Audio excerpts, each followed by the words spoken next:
seorang pelajar Madrasah Sanawiyah, MTS, di Kabupaten Musirawas Utara, Muratara, Sumatera Selatan, berinisial RI, 13, tewas setelah ditikam gunting oleh bocah sekolah dasar, SD, berinisial JN. Peristiwa itu dipicu perkelahian antara keduanya.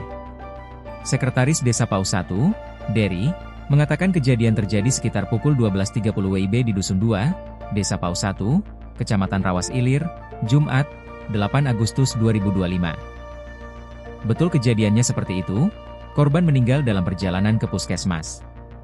Luka tusuknya di leher. Pelakunya bocah SD, ujarnya saat dihubungi. Menurut Dery, korban sempat ditolong warga dengan dibawa ke puskesmas, namun nyawanya tidak tertolong. Ia mengaku belum mengetahui pasti penyebab perkelahian tersebut.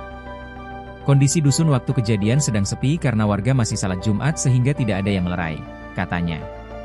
Kapolsek Rawas Ilir, Ibtu Andri Firmansyah, membenarkan kejadian tersebut. Polisi telah melakukan olah tempat kejadian perkara, TKP, dan membawa pelaku ke Polres Muratara. Korban merupakan pelajar MTS, sedangkan pelaku pelajar SD. Kami sudah melakukan olah TKP dan mengamankan pelaku untuk diserahkan ke Polres Muratara.